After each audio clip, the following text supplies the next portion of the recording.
को खोलने की मांग को लेकर तो आज इनका धरना हुआ है और मौके पर प्रशासन के अधिकारी भी पहुंचे हैं। तो आगे क्या रूपरेखा रहेगी और आज का क्या रेस्पॉन्स रहा, इन सब बातों के लिए बातचीत करने के लिए नोखा विधायक बिहारी लाल जी हमारे साथ मौजूद है। पहले तो अब तक राजस्थान में आपका स्वागत है बिहारी। धन्यवाद। अब तक राजस्थान का आज का जो धरना प्रदर्शन रहा सकारात्मक रहा, उम्मीद की जा सकती है कि दोबारा बैठने की नौबत नहीं आएगी। देखिए, ये तो जनता की ताकत है और जनता की ताकत पे चाहे कितनी बड़ी सल्तनत हो, कितने बड़े अधिकारी हो, उनकी अधर्मिता नहीं चलती। जनता अपनी ताकत और जनता अपनी तर्कसंगत बात रख रही है कि जो हमारे प्रस्ताव बनाए तहसीलदार ने, कलेक्टर के पास गए, रेवेन्यू बोर्ड तक चले गए, सरकार तक चले गए, वो प्रस्ताव गलत है। 16 तारीख को प्रस्ताव बनते हैं, वो सब ठीक है, किसी को इतराज़ नहीं है। और 21 को प्रस्ताव में क्यों रद्दोबदल किया जाता है, उस पर राशि सर जेगड़ा का इतराज़ है, जैसे सर धुम्पड़िया गोंदू सर और काकड़ा का एतराज़ है। तो ये क्यों एतराज़ है, जनता की भावना को हमने अवगत करा दिया। और उसके बाद रेवेन्यू बोर्ड ने कलेक्टर के माथे पर तथ्यात्मक रिपोर्ट मांग ली और तथ्यात्मक रिपोर्ट में भी 19 दिन बाद तहसीलदार वही बात करते हुए कुतर्क करता है। तर्क तो दुनिया करते है, लेकिन कुतर्क करता है कि अभी कोई साधन नहीं, लेकिन भविष्य में साधन हो जाएंगे। परिश्रम जब आप आज कर रहे हो तो आप भविष्य के साधनों की कैसे बात कर सकते हो। तो निश्चित तौर पे तहसीलदार महोदय ने जो परिसीमन के प्रस्ताव बनाए वो बहुत गलत है।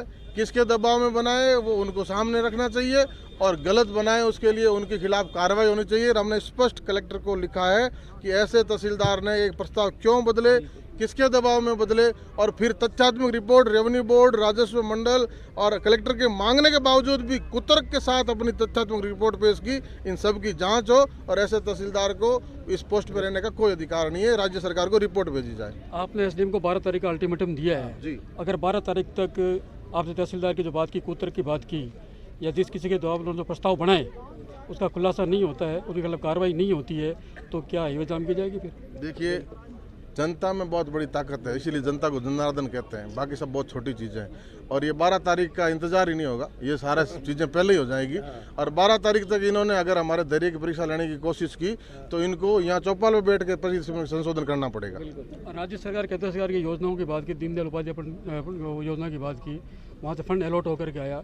सरकार, अधिकारी या राजनेता या प्रतिनिधि राजनीति रहे आपके कोई, उनकी वजह से जो राशि वापस चली गई उसको लेकर आपने प्रयास किए थे और अभी आपने कुछ कहा भी था। राशि वापस चली गई उसको लेकर आपने प्रयास किए थे और अभी आपने कुछ कहा भी था, क्या अपडेट है ताजा? देखिए साहब, ये बहुत बड़ा अन्याय बीकानेर, मैं तो कह रहा हूँ जोधपुर डिस्ट्रिक्ट में 11 जिलों की जनता के साथ इन्होंने किया है। जब खुद आप कुछ दे नहीं सकते, जब दीनदयाल योजना में भारत सरकार ने इतना महत्वपूर्ण काम करा दिया, हजारों लाखों करोड़ों कनेक्शन हुए, एक घर में 40 पोल लग के भी कनेक्शन होना तो हुआ, लेकिन राजस्थान की सरकार पिछले 3 सालों में कोई घरेलू योजना नहीं दे पाई। हम लगातार मांग करते रहे। जब भारत की सरकार ने बात सुनी और आरईसी ने जब राजस्थान के डिस्कॉम को, जोधपुर को 433 करोड़ रुपए दे दिए, कुल 1044 करोड़ रुपए दे दिए, तो जोधपुर डिस्कॉम उनको 9 महीने में खर्च ही नहीं कर पाया और वो पैसा लैप्स हो गया। कितना हमारे नोखा में 5,500 लोगों को लाइट मिलती, घरों में रोशनी होती। तो ये तो अड़चन पैदा हो रही है कहीं इनके सर हमें की ओर। देखिए, मैं बात अधिकारियों पे कर रहा हूँ और मैं इसके लिए सीधा तौर पर राजस्थान सरकार के बिजली मंत्रियों को ब्लेम करता हूँ। और बिजली मंत्री हमारे कल्ला जी रहे, बिजली मंत्री आदरणीय भंवर सिंह जी वर्तमान में है।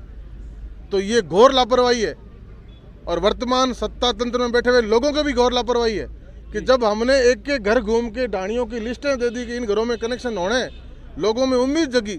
हमारा सर्वे के पांचू रोड़ा के सर्वे के आधार पर पैसा मिला है और एक के घर से हमने लाए कलेक्शन करके कि इन ढाणियों में वंचित है, लिस्टें दे दी, उसके बाद पैसा मिल गया, लेकिन ये लोग अधिकारी इतने निकम्मे रहे कि 9 महीने में उस पैसे को खर्च नहीं कर पाए। वर्तमान हालात में एक बड़ा सवाल खड़ा होता है, आप भाजपा से संबंध रखते हैं और केंद्र में आपकी सरकार है। सीएम का बड़े तौर पर आरोप है कि आपकी सरकार इनको कोयला अलॉट नहीं कर रही, इसलिए बिजली संकट पैदा हुआ है और आप लोग राजनीति करके सड़कों पर उतर आए। इसमें कितनी सच्चाई है? देखिए, मेरी बात सुनिए। सीएम साहब ने पीछे कोयले की बात लेके कही कि हमारे पास कोयला खत्म हो गया। जब प्रत्येक स्टेट को सेंटर ने उनकी कोल खदानें आवंटित कर रखी है और इतने समय के लिए खुद की कितनी आपको ज़रूरत है उस हिसाब से अलॉट कर रखी है। वो आप वीडियो, माननीय मुख्यमंत्री जी बात छत्तीसगढ़ गए थे, वो भी आपके सामने, पत्रकार महोदय के सामने। तो वो सारी जब अलॉट कर रखी है तो व्यवस्था करना काम तो आपका है, मैनेजमेंट देखना काम आपका है। आप पिछले बिजली संकट में समय रहते बिजली खरीदते तो आपको 4 रुपये यूनिट मिलती, और जब जनता का दबाव पड़ा, आपकी अव्यवस्था के कारण दबाव पड़ा, तो आपको 25 रुपये में महंगी बिजली खरीदनी पड़ी, कहाँ 4 रुपए में बिजली भर रही थी, कहाँ 25 रुपए यूनिट बिजली खरीदनी पड़ी। ये पैसा जनता का है, किसी मेरा या मुख्यमंत्री जी का अभी नहीं। हाल में एक आरोप और लगे है कि करौली से लेकर जोधपुर तक दंगा भड़के हैं, वो भाजपा की सुनियोजित योजना रही है। देखिए लॉ एंड ऑर्डर की स्थिति इस राजस्थान में कहीं है नहीं, कानून का राज कहीं है नहीं। कानून तो हमारे लिए बना कि जनता की मांग के लिए हम कोई प्रदर्शन करें, बात करें तो पुलिस और सारे लोग आ जाएं। बलात्कारी है, हत्यारे हैं, लूट, उन पे इस कानून का कोई राज नहीं है। राजस्थान की पुलिस का इकबाल खत्म हो चुका है और राजस्थान का प्रदेश बलात्कार में एनसीआरबी के आंकड़ों के आधार पर पहले नंबर पे है और राजस्थान का दलित अत्याचार में राजस्थान पहले नंबर पे। ये मैं नहीं कह रहा, एनसीआरबी के रिकॉर्ड बोल रहे हैं, आंकड़े बोल रहे हैं। कानून व्यवस्था नाम की कोई चीज़ राजस्थान में है नहीं। और दंगों के मामले में भी किसी के झंडे उतार के वहाँ झंडे लगाना, किसी के मुंह पे टेप चेपना स्वतंत्रता सेनानी की मूर्तियों को, ये कतई उचित नहीं है। और प्रशासन कानूनी कार्रवाई भी अगर, पुलिस का प्रशासन, सरकार कानूनी कार्रवाई भी अगर धर्म मजहब देख के करेगी तो ये राजस्थान के लिए बहुत बड़ी नुकसान वाली बात है। एक सवाल और है, पड़ोसी विधायक को आपने अभी भाषण में बात की थी ऊर्जा मंत्री को लेकर के, उनका एक लेटर वायरल हुआ था, एक समाज विशेष के पर्व के लिए उन क्षेत्रों में बिजली कटौती नहीं की जाए, बाकी कहीं भी कर लो। आप क्या कहेंगे? देखिए हम तो सब धर्मों को सम्मान से देखने वाले लोग हैं। नहीं वो उन्होंने मेरे संज्ञान में ऐसा लेटर मैंने देखा नहीं। अगर आप ये लेटर देखा और आप कह रहे हैं तो ये भी कोई जनप्रतिनिधि की उचित बात नहीं मानता मैं। हमारे साथ बातचीत करने के लिए आपका बहुत बहुत धन्यवाद। Thank you. ये थे बिहारी लाल जी बिश्नोई, नौखा विधायक। इन्होंने अपनी बात बड़ी बेबाकी के साथ रखी।